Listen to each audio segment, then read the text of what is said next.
នៅក្នុងពិធីប្រកាសដាក់ឲ្យអនុវត្តគម្រោងមធ្យមសិក្សាសម្រាប់ការប្រកួតប្រជែងមូលធនមនុស្សដែលមានការចូលរួមពីសំណាក់លោកជំទាវ Justana Wama នាយកធនាគារអភិវឌ្ឍន៍អាស៊ីប្រចាំប្រទេសកម្ពុជាឯកឧត្តមលោកជំទាវលោកស្រីនិងភ្ញៀវកិត្តិយសនៅថ្ងៃទី1ខែមេសាឆ្នាំ2025នេះឯកឧត្តមបណ្ឌិតសភាចាហុងជុនរិនឧបនាយករដ្ឋមន្ត្រី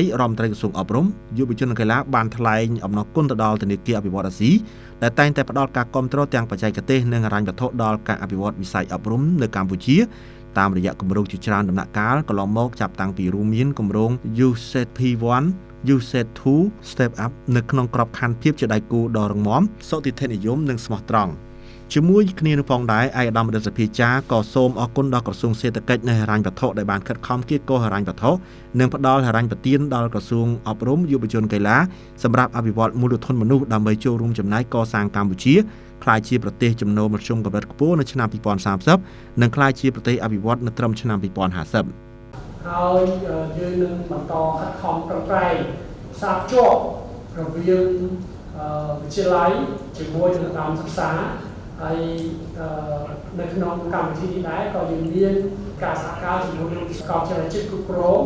ដើម្បីរៀបចំឲ្យមានកម្មវិធីពន្លឿននេះបានជួយទៅដល់សិស្សដើម្បីតម្រង់ទិសឆ្ពោះទៅរកឧត្តមសិក្សាចឹងគោលដៅរបស់យើងគឺការបង្កើតសង្គម Digital និងសេដ្ឋកិច្ច Digital ដូច្នេះការអនុវត្តនេះគឺត្រូវតែអនុវត្តទាំងនៅកម្រិតមធ្យមសិក្សាក៏ដូចជា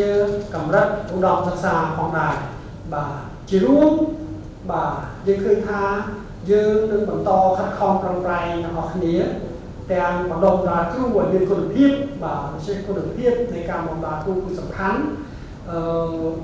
វិទ្យាស្ថានជាតិអប់រំក៏ដូចជាវិទ្យាស្ថានទាំងប្រវត្តិសាស្ត្រត្រូវតែ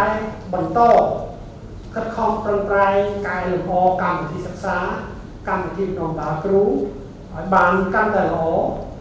ជាមួយគ្នានេះផងដែរលោកជំទាវប៉ែនសុភារដ្ឋលេខាធិការក្រសួងសេដ្ឋកិច្ចនិងហិរញ្ញវត្ថុបានលើកឡើងថាដើម្បីចូលរួមចំណែកធ្វើឲ្យសម្រេចបាននូវចក្ខុវិស័យកម្ពុជាឆ្នាំ2050ក្រសួងនៅតែបន្តកិច្ចសហប្រតិបត្តិការជាមួយនឹងក្រសួងអប់រំយុវជនកីឡាធនាគារអភិវឌ្ឍន៍អាស៊ីនិងដៃគូអភិវឌ្ឍន៍ផ្សេងទៀតដែលផ្ដោតទៅលើការកែតម្រង់វិស័យអប់រំនៅគ្រប់កម្រិតនិងគ្រប់ផ្នែកដើម្បីធានាបានប្រសិទ្ធភាពខ្ពស់ការផលិតនៅមូលធនមនុស្សឈានទៅសម្រេចនៅគោលដៅជាតិឆ្នាំ2050ហើយក្រសួងក៏មានសេចក្តីសន្មតរីករាយផងដែរដែលគម្រោង SE4HC នេះត្រូវបានរៀបចំយ៉ាងហ្មត់ចត់តាំងពីដំបូងហើយមានផលជះជាវិជ្ជមានសម្រាប់ការអភិវឌ្ឍវិស័យអប់រំតាមរយៈការផ្ដល់សិទ្ធិអំណាចដល់ស្ថាប័នសាធារណៈពីសាលារៀនរហូតដល់ឧត្តមសិក្សានិងគ្រឹះស្ថានបណ្ដុះបណ្ដាលគ្រូបង្រៀនផងដែរ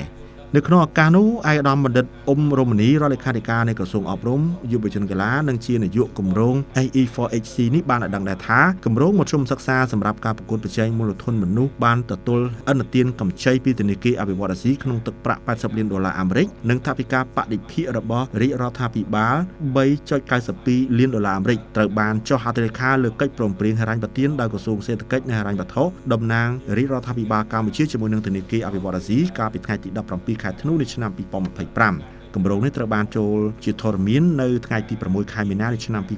2025ដែលមានរយៈពេលអនុវត្ត5ឆ្នាំចាប់ពីខែមីនាឆ្នាំ2025រហូតដល់ខែមិថុនាឆ្នាំ2031គម្រោងមានគោលដៅអភិវឌ្ឍមូលធនមនុស្សដែលមានជំនាញវិទ្យាសាស្ត្រនិងបច្ចេកវិទ្យា Digital ដើម្បីឆ្លើយតបទៅនឹងការកសាងសេដ្ឋកិច្ចនិងសង្គម Digital